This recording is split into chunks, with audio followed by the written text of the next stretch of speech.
আচ্ছা, আজকে এইরকম একটি টেক্সট এফেক্ট কিভাবে দেওয়া যায় সেটা আজকে দেখব। তো প্রথমে তার জন্য আমি টাইপ করে নেব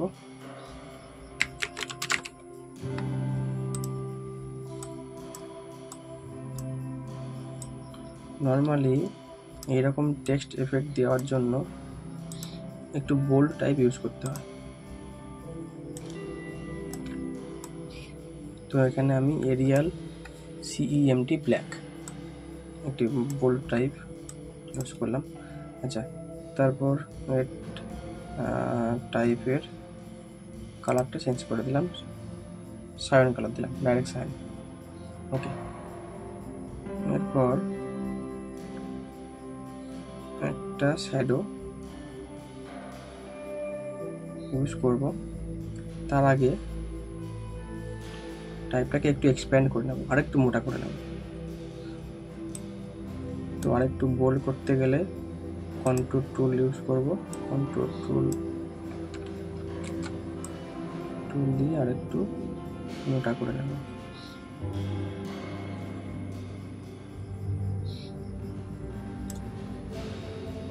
ওকে, ঠিক আছে।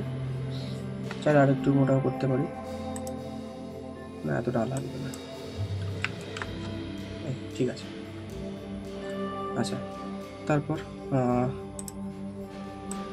দুটো অবজেক্ট যেহেতু একসাথে হয়ে আছে, তো কন্ট্রোল কে করলাম, অথবা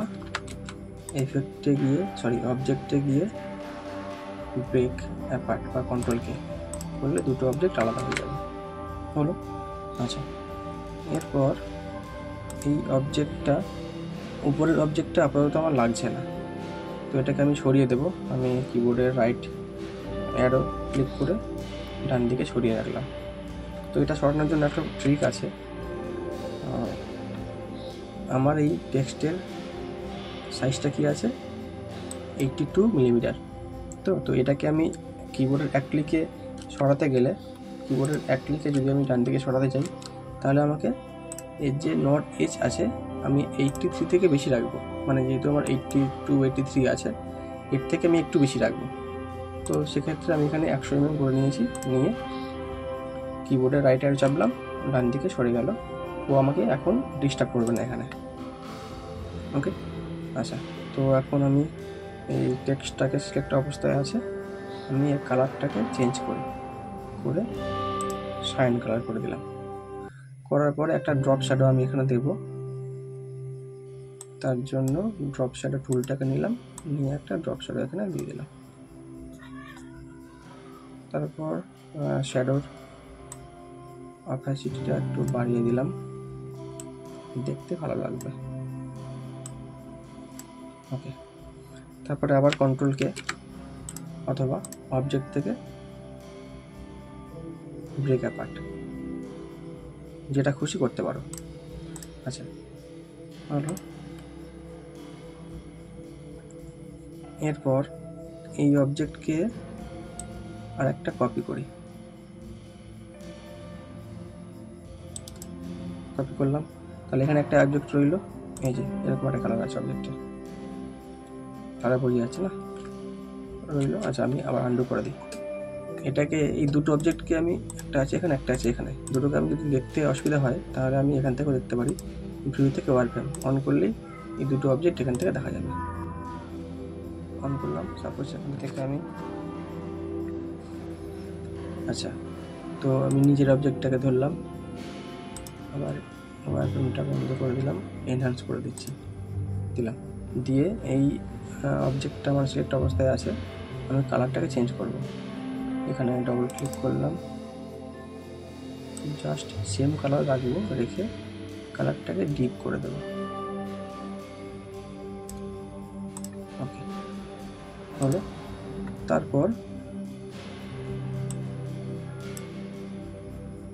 ব্লেন্ড টুল নিলাম, ব্লেন্ড টুল নিয়ে এই দুটো অবজেক্টকে ব্লেন্ড করে দিলাম। এখানে একটা এফেক্ট আসছে। আমি এই ব্লেন্ডটাকে ছোটো বড়ো করতে পারি, তার জন্য আমি এখানে ক্লিক করে ছড়িয়ে ছোটো বড়ো করতে পারি।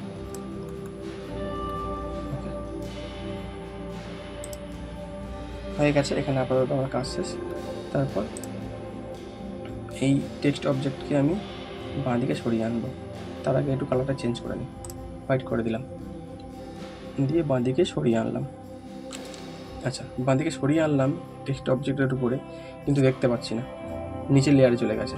তো একে উপরে তোলার জন্য আইদার শিফট চেপে পেজ আপ করতে পারি, অথবা অবজেক্টে গিয়ে অর্ডার থেকে টু ফ্রন্ট অফ পেজ করতে পারি।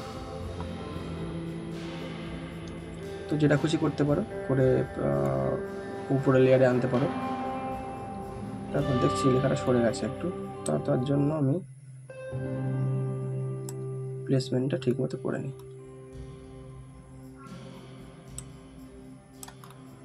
ওকে, ফাইন, ঠিক আছে। আচ্ছা, এখন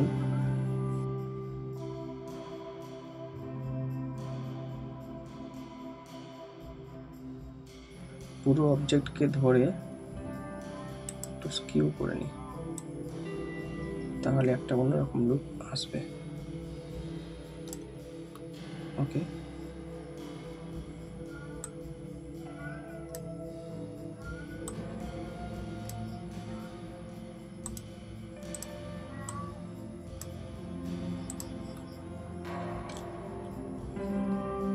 ওকে, ফাইন।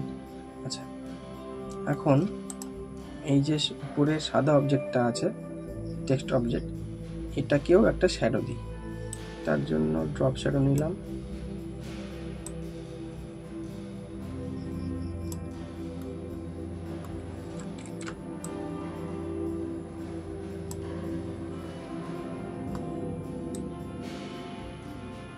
অপাসিটি বাড়িয়ে কমিয়ে অ্যাডজাস্ট করে নিচ্ছি।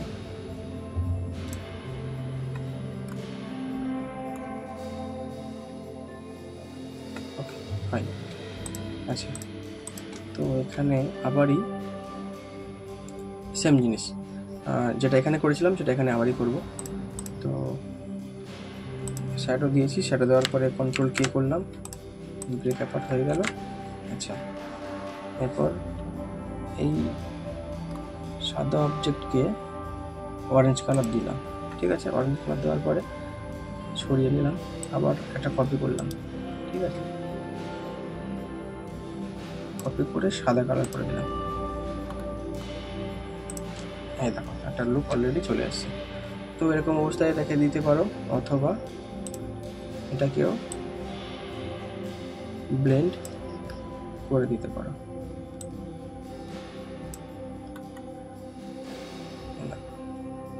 ব্লেন্ডটাকে একটু সরিয়ে দিই, একটু বেশি করে দিই। ওকে, তো দেখো আমার টাইপোগ্রাফি রেডি।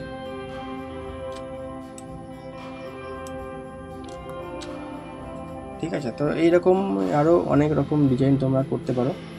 এখানে কিছু না, দেখো ড্রপ শ্যাডো, কন্ট্যুর আর ব্লেন্ড, এই তিনটে টুল নিয়ে একটা এরকম একটা ডিজাইন হয়ে গেল। ওকে, তো আজকের মতো এইটুকুই। এইরকম নতুন নতুন ডিজাইন দেখতে গেলে চ্যানেলটিকে অবশ্যই সাবস্ক্রাইব করে রেখো।